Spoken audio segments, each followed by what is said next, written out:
وَأُوحِيَ إِلَى نُوحٍ أَنَّهُ لَن يُؤْمِنَ مِن قَوْمِكَ إِلَّا مَن قَدْ آمَنَ فَلَا تَبْتَئِسْ بِمَا كَانُوا يَفْعَلُونَ وَاصْنَعِ الْفُلْكَ بِأَعْيُنِنَا وَوَحْيِنَا وَلَا تُخَاطِبْنِي فِي الَّذِينَ ظَلَمُوا إِنَّهُمْ مغرقون۔ نوح پر وحی کی گئی کہ تمہاری قوم میں سے جو لوگ ایمان لا چکے بس وہ لا چکے، اب کوئی ماننے والا نہیں ہے۔ ان کے کرتوتوں پر غم کھانا چھوڑو اور ہماری نگرانی میں ہماری وحی کے مطابق ایک کشتی بنانی شروع کر دو، اور دیکھو جن لوگوں نے ظلم کیا ہے ان کے حق میں مجھ سے کوئی سفارش نہ کرنا، یہ سارے کے سارے اب ڈوبنے والے ہیں۔ اس سے معلوم ہوا کہ جب نبی کا پیغام کسی قوم کو پہنچ جائے تو اسے صرف اس وقت تک مہلت ملتی ہے جب تک اس میں کچھ بھلے آدمیوں کے نکل آنے کا امکان باقی ہو، مگر جب اس کے صالح اجزاء سب نکل چکتے ہیں اور وہ صرف فاسد عناصری کا مجموعہ رہ جاتی ہے تو اللہ اس قوم کو پھر کوئی مہلت نہیں دیتا، اور اس کی رحمت کا تقاضا یہی ہوتا ہے کہ سڑے ہوئے پھلوں کے اس ٹوکرے کو دور پھینک دیا جائے تاکہ وہ اچھے پھلوں کو بھی خراب نہ کر دے۔ پھر اس پر رحم کھانا ساری دنیا کے ساتھ اور آنے والی انسانی نسلوں کے ساتھ بے رحمی ہے۔ وَيَصْنَعُ الْفُلْكَ وَكُلَّمَا مَرَّ عَلَيْهِ مَلَأٌ مِّن قَوْمِهِ سَخِرُوا مِنْهُ قَالَ إِن تَسْخَرُوا مِنَّا فَإِنَّا نَسْخَرُ مِنكُمْ كَمَا تَسْخَرُونَ فَسَوْفَ تَعْلَمُونَ مَن يَأْتِيهِ عَذَابٌ يُخْزِيهِ وَيَحِلُّ عَلَيْهِ عَذَابٌ مُقِيمٌ۔ نوح کشتی بنا رہا تھا اور اس کی قوم کے سرداروں میں سے جو کوئی اس کے پاس سے گزرتا تھا وہ اس کا مذاق اڑاتا تھا۔ اس نے کہا اگر تم ہم پر ہنستے ہو تو ہم بھی تم پر ہنس رہے ہیں، ان قریب تمہیں خود معلوم ہو جائے گا کہ کس پر وہ عذاب آتا ہے جو اسے رسوا کر دے گا اور کس پر وہ بلا ٹوٹ پڑتی ہے جو ٹالے نہ ٹلے گی۔ یہ ایک عجیب معاملہ ہے جس پر غور کرنے سے معلوم ہوتا ہے کہ انسان دنیا کے ظاہر سے کس قدر دھوکہ کھاتا ہے۔ جب نوح علیہ السلام دریا سے بہت دور خشکی پر اپنا جہاز بنا رہے ہوں گے تو فی الواقع لوگوں کو یہ ایک نہایت مضحکہ خیز فعل محسوس ہوتا ہوگا، اور وہ ہنس ہنس کر کہتے ہوں گے کہ بڑے میاں کی دیوانگی آخر کو یہاں تک پہنچی کہ اب آپ خشکی میں جہاز چلائیں گے۔ اس وقت کسی کے خواب و خیال میں بھی یہ بات نہ آ سکتی ہوگی کہ چند روز بعد واقعی یہاں جہاز چلے گا۔ وہ اس فعل کو حضرت نوح علیہ السلام کی خرابی دماغ کا ایک صریح ثبوت قرار دیتے ہوں گے، اور ایک ایک سے کہتے ہوں گے کہ اگر پہلے تمہیں اس شخص کے پاگل پن میں کچھ شبہ تھا تو لو اب اپنی آنکھوں سے دیکھ لو کہ یہ کیا حرکت کر رہا ہے۔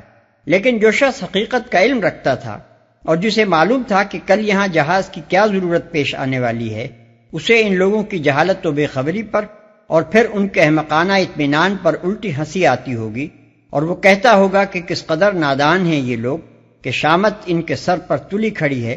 میں انہیں خبردار کر چکا ہوں کہ وہ بس آیا چاہتی ہے اور ان کی آنکھوں کے سامنے اس سے بچنے کی تیاری بھی کر رہا ہوں، مگر یہ مطمئن بیٹھے ہیں اور الٹا مجھے دیوانہ سمجھ رہے ہیں۔ اس معاملے کو اگر پھیلا کر دیکھا جائے تو معلوم ہوگا کہ دنیا کے ظاہر و محسوس پہلو کے لحاظ سے عقل مندی و بے وقوفی کا جو معیار قائم کیا جاتا ہے وہ اس معیار سے کس قدر مختلف ہوتا ہے جو علم حقیقت کے لحاظ سے قرار پاتا ہے۔ ظاہر بھی آدمی جس چیز کو انتہائی دانش مندی سمجھتا ہے وہ حقیقت شناس آدمی کی نگاہ میں انتہائی بے وقوفی ہوتی ہے، اور ظاہر بھی کے نزدیک جو چیز بالکل لغو، سراسر دیوانگی اور نرا مضحکہ ہوتی ہے، حقیقت شناس کے لیے وہی کمال دانش، انتہائی سنجیدگی اور عین مقتضائے عقل ہوتی ہے۔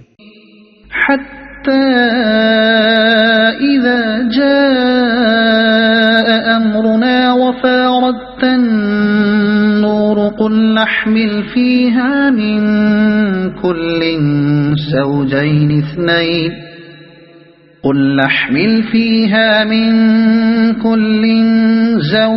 اثنين وأهلك إلا من سبق عليه القول ومن آمن وما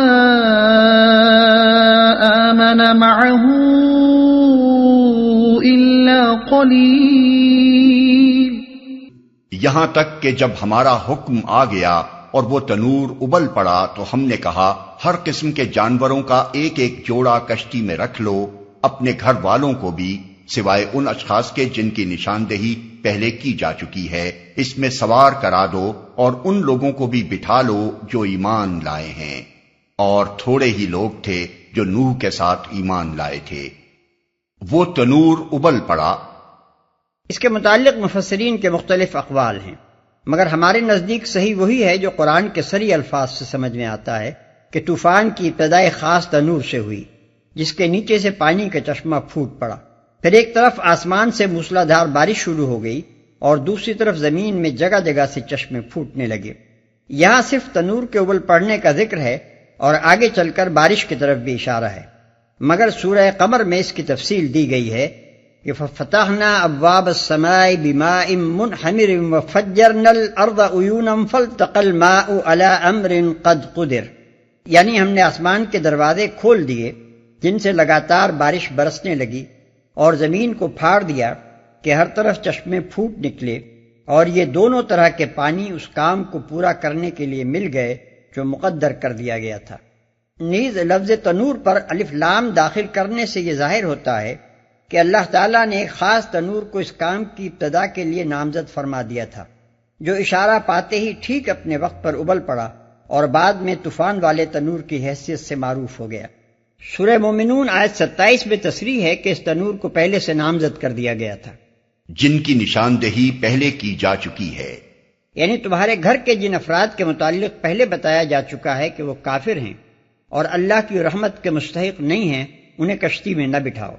غالباً یہ دو ہی شخص تھے، ایک حضرت نوح علیہ السلام کا بیٹا جس کے غرق ہونے کا بھی ذکر آتا ہے، دوسری حضرت نوح علیہ السلام کی بیوی جس کا ذکر سورہ تحریم میں آیا ہے. ممکن ہے کہ دوسرے افراد خاندان بھی ہوں، مگر قرآن میں ان کا ذکر نہیں ہے. ان لوگوں کو بھی بٹھا لو جو ایمان لائے ہیں. اس سے ان مورخین اور علماء انصاب کے نظریے کی تردید ہوتی ہے جو تمام انسانی نسلوں کا شجرہ نسب حضرت نوح علیہ السلام کے 3 بیٹوں تک پہنچاتے ہیں. دراصل اسرائیلی روایات نے یہ غلط فہمی پھیلا دی ہے کہ اس طوفان سے حضرت نوح علیہ السلام اور ان کے 3 بیٹوں اور ان کی بیویوں کے سوا کوئی نہ بچا تھا. ملاحظہ ہو بائبل کی کتاب پیدائش باب 6 آیت 18، باب 7 آیت 7، باب 9 آیت 1 اور باب 9 آیت 19. لیکن قرآن متعدد مقامات پر اس کی تصریح کرتا ہے کہ حضرت نوح علیہ السلام کے خاندان کے سوا ان کی قوم کی ایک معتدبہ تعداد کو بھی، اگرچہ وہ تھوڑی تھی، اللہ نے طوفان سے بچا لیا تھا. نیز قرآن بعد کی انسانی نسلوں کو صرف نوح علیہ السلام کی اولاد نہیں بلکہ ان سب لوگوں کی اولاد قرار دیتا ہے جنہیں اللہ تعالیٰ نے ان کے ساتھ کشتی میں بٹھایا تھا. چنانچہ ارشاد ہوتا ہے ذریۃ من حملنا مع نوح، بنی اسرائیل آیت 3، اور من ذریۃ آدم و ممن حملنا مع نوح، مریم آیت 58. وقال اركبوا فيها بسم الله مجريها ومرساها إن ربي لغفور رحيم. نوح نے کہا سوار ہو جاؤ اس میں، اللہ ہی کے نام سے ہے اس کا چلنا بھی اور اس کا ٹھہرنا بھی، میرا رب بڑا غفور و رحیم ہے. یہ ہے مومن کی اصلی شان. وہ عالم اسباب میں ساری تدابیر قانون فطرت کے مطابق اسی طرح اختیار کرتا ہے جس طرح اہل دنیا کرتے ہیں، مگر اس کا بھروسہ ان تدبیروں پر نہیں بلکہ اللہ پر ہوتا ہے، اور وہ خوب سمجھتا ہے کہ اس کی کوئی تدبیر نہ تو ٹھیک شروع ہو سکتی ہے، نہ ٹھیک چل سکتی ہے، اور نہ آخری مطلوب تک پہنچ سکتی ہے جب تک اللہ کا فضل اور اس کا رحم و کرم شامل حال نہ ہو. وَهِيَ تَجْرِي بِهِمْ فِي مَوْجٍ كَالْجِبَالِ وَنَادَى نُوحٌ ابْنَهُ وَكَانَ فِي مَعْزِلٍ يَا بُنَيَّ ارْكَب مَّعَنَا وَلَا تَكُن مَّعَ الْكَافِرِينَ قال سآوي إلى جبل يعصمني من الماء قال لا عاصم اليوم من أمر الله إلا من رحم وحال بينهما الموج فكان من المغرقين. کشتی ان لوگوں کو لیے چلی جا رہی تھی اور ایک ایک موج پہاڑ کی طرح اٹھ رہی تھی. نوح کا بیٹا دور فاصلے پر تھا. نوح نے پکار کر کہا، بیٹا ہمارے ساتھ سوار ہو جا، کافروں کے ساتھ نہ رہے. اس نے پلٹ کر جواب دیا، میں ابھی ایک پہاڑ پر چڑھ جاتا ہوں جو مجھے پانی سے بچا لے گا. نوح نے کہا، آج کوئی چیز اللہ کے حکم سے بچانے والی نہیں ہے سوائے اس کے کہ اللہ ہی کسی پر رحم فرمائے. اتنے میں ایک موج دونوں کے درمیان حائل ہو گئی اور وہ بھی ڈوبنے والوں میں شامل ہو گیا. وقيل يا أرض ابلعي ماءك ويا سماء أقلعي وغيض الماء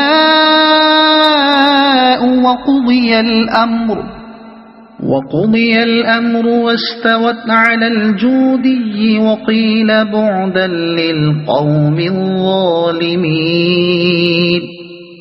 حکم ہوا، اے زمین اپنا سارا پانی نگل جا اور اے آسمان رک جا. چنانچہ پانی زمین میں بیٹھ گیا، فیصلہ چکا دیا گیا. کشتی جودی پر ٹک گئی اور کہہ دیا گیا کہ دور ہوئی ظالموں کی قوم. کشتی جودی پر ٹک گئی.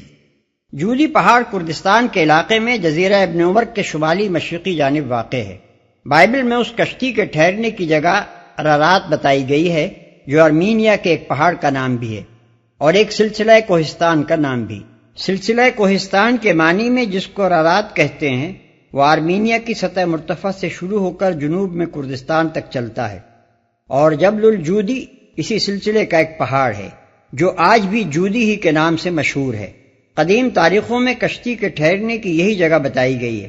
چنانچہ مسیح علیہ السلام سے 250 برس پہلے بابل کے ایک مذہبی پیشوا بیروسس نے پرانی کلدانی روایات کی بنا پر اپنے ملک کی جو تاریخ لکھی ہے اس میں وہ کشتی نوح کے ٹھہرنے کا مقام جودی ہی بتاتا ہے. ارسطو کا شاگرد ابیڈینوس بھی اپنی تاریخ میں اس کی تصدیق کرتا ہے. نیز وہ اپنے زمانے کا حال بیان کرتا ہے کہ عراق میں بہت سے لوگوں کے پاس اس کشتی کے ٹکڑے محفوظ ہیں جنہیں وہ گھول گھول کر بیماروں کو پلاتے ہیں. یہ طوفان جس کا ذکر یہاں کیا گیا ہے عالمگیر طوفان تھا یا اس خاص علاقے میں آیا تھا جہاں حضرت نوح علیہ السلام کی قوم آباد تھی؟ یہ ایک ایسا سوال ہے جس کا فیصلہ آج تک نہیں ہوا. اسرائیلی روایات کی بنا پر عام خیال یہی ہے کہ یہ طوفان تمام روئے زمین پر آیا تھا. پیدائش باب 7 آیت 18 اور 24. مگر قرآن میں یہ بات کہیں نہیں کہی گئی. قرآن کے اشارات سے یہ ضرور معلوم ہوتا ہے کہ بعد کی انسانی نسلیں انہی لوگوں کی اولاد سے ہیں جو طوفان نوح سے بچا لیے گئے تھے. لیکن اس سے یہ لازم نہیں آتا کہ طوفان تمام روئے زمین پر آیا ہو، کیونکہ یہ بات اس طرح بھی صحیح ہو سکتی ہے کہ اس وقت تک بنی آدم کی آبادی اسی خطے تک محدود رہی ہو جہاں طوفان آیا تھا، اور طوفان کے بعد جو نسلیں پیدا ہوئی ہوں وہ بتدریج تمام دنیا میں پھیل گئی ہوں. اس نظریے کی تائید 2 چیزوں سے ہوتی ہے. ایک یہ کہ دجلہ و فرات کی سرزمین میں تو ایک زبردست طوفان کا ثبوت تاریخی روایات سے، آثار قدیمہ سے اور طبقات الارض سے ملتا ہے، لیکن روئے زمین کے تمام خطوں میں ایسا کوئی ثبوت نہیں ملتا جس سے کسی عالمگیر طوفان کا یقین کیا جا سکے. دوسرے یہ کہ روئے زمین کی اکثر و بیشتر قوموں میں ایک طوفان عظیم کی روایات قدیم زمانے سے مشہور ہیں، حتیٰ کہ آسٹریلیا، امریکہ اور نیو گنی جیسے دور دراز علاقوں کی پرانی روایات میں بھی اس کا ذکر ملتا ہے. اس سے یہ نتیجہ نکالا جا سکتا ہے کہ کسی وقت ان سب قوموں کے آباء و اجداد ایک ہی خطے میں آباد ہوں گے جہاں یہ طوفان آیا تھا، اور پھر جب ان کی نسلیں زمین کے مختلف حصوں میں پھیلی تو یہ روایات ان کے ساتھ گئیں.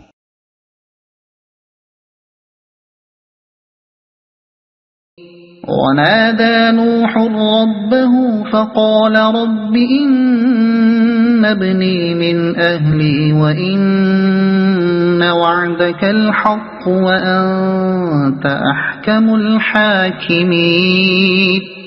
نوح نے اپنے رب کو پکارا، کہا اے رب میرا بیٹا میرے گھر والوں میں سے ہے اور تیرا وعدہ سچا ہے اور تو سب حاکموں سے بڑا اور بہتر حاکم ہے، اور تیرا وعدہ سچا ہے. یعنی تو نے وعدہ کیا تھا کہ میرے گھر والوں کو اس تباہی سے بچا لے گا، تو میرا بیٹا بھی میرے گھر والوں ہی میں سے ہے، لہذا اسے بھی بچا لے۔ سب حاکموں سے بڑا اور بہتر حاکم ہے۔ یعنی تیرا فیصلہ آخری فیصلہ ہے جس کا کوئی اپیل نہیں، اور تو جو فیصلہ بھی کرتا ہے خالص علم اور کامل انصاف کے ساتھ کرتا ہے۔ قال يا نوح إنه ليس من أهلك إنه عمل غير صالح فلا تسأل ما ليس لك به علم إني أعظك أن تكون من الجاهلين۔ جواب میں ارشاد ہوا، اے نوح، وہ تیرے گھر والوں میں سے نہیں ہے، وہ تو ایک بگڑا ہوا کام ہے، لہذا تو اس بات کی مجھ سے درخواست نہ کر جس کی حقیقت تو نہیں جانتا۔ میں تجھے نصیحت کرتا ہوں کہ اپنے آپ کو جاہلوں کی طرح نہ بنا لے، وہ تو ایک بگڑا ہوا کام ہے۔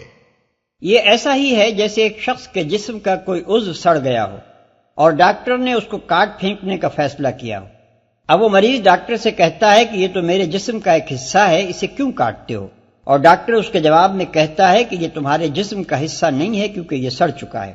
اس جواب کا مطلب یہ نہ ہوگا کہ فی الواقع وہ سڑا ہوا عضو جسم سے کوئی تعلق نہیں رکھتا، بلکہ اس کا مطلب دراصل یہ ہوگا کہ تمہارے جسم کے لیے جو اعضاء مطلوب ہیں وہ تندرست اور کارآمد اعضاء ہیں، نہ کہ سڑے ہوئے اعضاء جو خود بھی کسی کام کے نہ ہوں اور باقی جسم کو بھی خراب کر دینے والے ہوں۔ لہذا جو عضو بگڑ چکا ہے وہ اب اس مقصد کے لحاظ سے تمہارے جسم کا ایک حصہ نہیں رہا جس کے لیے اعضاء سے جسم کا تعلق مطلوب ہوتا ہے۔ بالکل اسی طرح ایک صالح باپ سے یہ کہنا کہ یہ بیٹا تمہارے گھر والوں میں سے نہیں ہے کیونکہ اخلاق و عمل کے لحاظ سے بگڑ چکا ہے، یہ معنی نہیں رکھتا کہ اس کے بیٹا ہونے کی نفی کی جا رہی ہے، بلکہ اس کا مطلب صرف یہ ہے کہ یہ بگڑا ہوا انسان تمہارے صالح خاندان کا فرد نہیں ہے، وہ تمہارے نسبی خاندان کا ایک رکن ہو تو ہوا کرے، مگر تمہارے اخلاقی خاندان سے اس کا کوئی رشتہ نہیں۔ اور آج جو فیصلہ کیا جا رہا ہے وہ نسلی یا قومی نزاع کا نہیں ہے کہ ایک نسل والے بچائے جائیں اور دوسری نسل والے غارت کر دیے جائیں، بلکہ یہ کفر و ایمان کی نزاع کا فیصلہ ہے جس میں صرف صالح بچائے جائیں گے اور فاسد مٹا دیے جائیں گے۔ بیٹے کو بگڑا ہوا کام کہہ کر ایک اور اہم حقیقت کی طرف بھی توجہ دلائی گئی ہے۔ ظاہر بھی آدمی اولاد کو صرف اس لیے پرورش کرتا ہے اور اسے محبوب رکھتا ہے کہ وہ اس کی صلب سے یا اس کے پیٹ سے پیدا ہوئی ہے، قطع نظر اس سے کہ وہ صالح ہو یا غیر صالح۔ لیکن مومن کی نگاہ تو حقیقت پر ہونی چاہیے، اسے تو اولاد کو اس نظر سے دیکھنا چاہیے کہ یہ چند انسان ہیں جن کو اللہ تعالیٰ نے فطری طریقے سے میرے سپرد کیا ہے تاکہ ان کو پال پوس کر اور تربیت دے کر اس مقصد کے لیے تیار کروں جس کے لیے اللہ نے دنیا میں انسان کو پیدا کیا ہے۔ اب اگر اس کی تمام کوششوں اور محنتوں کے باوجود کوئی شخص جو اس کے گھر پیدا ہوا تھا اس مقصد کے لیے تیار نہ ہو سکا اور اپنے اس رب ہی کا وفادار و خادم نہ بنا جس نے اس کو مومن باپ کے حوالے کیا تھا، تو اس باپ کو یہ سمجھنا چاہیے کہ اس کی ساری محنت و کوشش ضائع ہو گئی، پھر کوئی وجہ نہیں کہ ایسی اولاد کے ساتھ اسے کوئی دل بستگی ہو۔ پھر جب یہ معاملہ اولاد جیسی عزیز ترین چیز کے ساتھ ہے تو دوسرے رشتہ داروں کے متعلق مومن کا نقطہ نظر جو کچھ ہو سکتا ہے وہ ظاہر ہے۔ ایمان ایک فکری و اخلاقی صفت ہے، مومن اسی صفت کے لحاظ سے مومن کہلاتا ہے۔ دوسرے انسانوں کے ساتھ مومن ہونے کی حیثیت سے اس کا کوئی رشتہ بجز اخلاقی و ایمانی رشتے کے نہیں ہے۔ گوشت پوست کے رشتہ دار اگر اس صفت میں اس کے ساتھ شریک ہیں تو یقیناً وہ اس کے رشتہ دار ہیں، لیکن اگر وہ اس صفت سے خالی ہیں تو مومن محض گوشت پوست کی حد تک ان سے تعلق رکھے گا، اس کا قلبی و روحی تعلق ان سے نہیں ہو سکتا۔ اور اگر ایمان و کفر کی نزاع میں وہ مومن کے مد مقابل آئیں تو اس کے لیے وہ اور اجنبی کافر یکساں ہوں گے۔ اپنے آپ کو جاہلوں کی طرح نہ بنا لے۔ اس ارشاد کو دیکھ کر کوئی شخص یہ گمان نہ کرے کہ حضرت نوح علیہ السلام کے اندر روح ایمان کی کمی تھی یا ان کے ایمان میں جاہلیت کا کوئی شائبہ تھا۔ اصل بات یہ ہے کہ انبیاء بھی انسان ہی ہوتے ہیں اور کوئی انسان بھی اس پر قادر نہیں ہو سکتا کہ ہر وقت اس بلند ترین معیار کمال پر قائم رہے جو مومن کے لیے مقرر کیا گیا ہے۔ بسا اوقات کسی نازک نفسیاتی موقع پر نبی جیسا اعلیٰ و اشرف انسان بھی تھوڑی دیر کے لیے اپنی بشری کمزوری سے مغلوب ہو جاتا ہے، لیکن جو ہی کہ اسے یہ احساس ہوتا ہے یا اللہ تعالیٰ کی طرف سے احساس کرا دیا جاتا ہے کہ اس کا قدم معیار مطلوب سے نیچے جا رہا ہے، وہ فوراً توبہ کرتا ہے اور اپنی غلطی کی اصلاح کرنے میں اسے ایک لمحے کے لیے بھی تامل نہیں ہوتا۔ حضرت نوح علیہ السلام کی اخلاقی رفت کا اس سے بڑا ثبوت اور کیا ہو سکتا ہے کہ ابھی جان جوان بیٹا آنکھوں کے سامنے غرق ہوا ہے اور اس نظارے سے کلیجہ منہ کو آ رہا ہے، لیکن جب اللہ تعالیٰ انہیں متنبع فرماتا ہے کہ جس بیٹے نے حق کو چھوڑ کر باطل کا ساتھ دیا اس کو محض اس لیے اپنا سمجھنا کہ وہ تمہاری صلب سے پیدا ہوا ہے، محض ایک جاہلیت کا جذبہ ہے، تو وہ فوراً اپنے دل کے زخم سے بے پرواہ ہو کر اس طرز فکر کی طرف پلٹ آتے ہیں جو اسلام کا مقتضا ہے۔ قال رب انی اعوذ بک ان اسألک ما لیس لی به علم وَإِلَّا تَغْفِرْ لِي وَتَرْحَمْنِي أَكُنْ مِنَ الْخَاسِرِينَ۔ نوح نے فوراً عرض کیا، اے میرے رب، میں تیری پناہ مانگتا ہوں اس سے کہ وہ چیز تجھ سے مانگوں جس کا مجھے علم نہیں۔ اگر تو نے مجھے معاف نہ کیا اور رحم نہ فرمایا تو میں برباد ہو جاؤں گا۔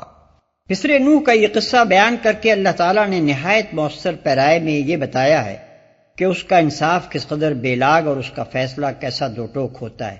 مشرکین مکہ یہ سمجھتے تھے کہ ہم خواہ کیسے ہی کام کریں مگر ہم پر خدا کا غضب نازل نہیں ہو سکتا، کیونکہ ہم حضرت ابراہیم علیہ السلام کی اولاد اور فلاں فلاں دیویوں اور دیوتاؤں کے متوسل ہیں۔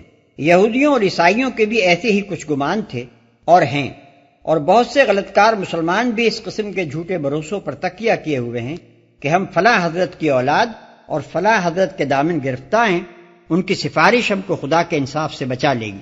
لیکن یہاں یہ منظر دکھایا گیا ہے کہ ایک جلیل القدر پیغمبر اپنی آنکھوں کے سامنے اپنے لخت جگر کو ڈوبتے ہوئے دیکھتا ہے اور تڑپ کر بیٹے کی معافی کے لیے درخواست کرتا ہے، لیکن دربار خداوندی سے الٹی اس پر ڈانٹ پڑ جاتی ہے اور باپ کی پیغمبری بھی ایک بدعمل بیٹے کو عذاب سے نہیں بچا سکتی۔ قیل یا نوح اهبط بسلام وبركات عليك وعلى ممن معك وأمم سنمتعهم ثم يمسهم منا عذاب أليم۔ حکم ہوا، اے نوح اتر جا، ہماری طرف سے سلامتی اور برکتیں ہیں تجھ پر اور ان گروہوں پر جو تیرے ساتھ ہیں، اور کچھ گروہ ایسے بھی ہیں جن کو ہم کچھ مدت سامان زندگی بخشیں گے، پھر انہیں ہماری طرف سے دردناک عذاب پہنچے گا۔ اے نوح اتر جا، یعنی اس پہاڑ سے جس پر کشتی ٹھہری تھی۔ تلك من انباء الغیب نوحیها الیک ما كنت تعلمها انت ولا قومك من قبل هذا فاصبر ان العاقبة للمتقین۔ اے محمد، یہ غیب کی خبریں ہیں جو ہم تمہاری طرف وحی کر رہے ہیں، اس سے پہلے نہ تم ان کو جانتے تھے اور نہ تمہاری قوم، پس صبر کرو، انجام کار متقیوں ہی کے حق میں ہے۔ یعنی جس طرح نوح اور ان کے ساتھیوں ہی کا آخر کار بول بالا ہوا، اسی طرح تمہارا اور تمہارے ساتھیوں کا بھی ہوگا۔ خدا کا قانون یہی ہے کہ ابتدائے کار میں دشمنان حق خواہ کتنے ہی کامیاب ہوں، مگر آخری کامیابی صرف ان لوگوں کا حصہ ہوتی ہے جو خدا سے ڈر کر فکر و عمل کی غلط راہوں سے بچتے ہوئے مقصد حق کے لیے کام کرتے ہیں۔ لہذا اس وقت جو مصائب و شدائد تم پر گزر رہے ہیں، جن مشکلات سے تم دوچار ہو رہے ہو، اور تمہاری دعوت کو دبانے میں تمہارے مخالفوں کو بظاہر جو کامیابی ہوتی نظر آ رہی ہے، اس پر بد دل نہ ہو، بلکہ ہمت اور صبر کے ساتھ اپنا کام کیے چلے جاؤ۔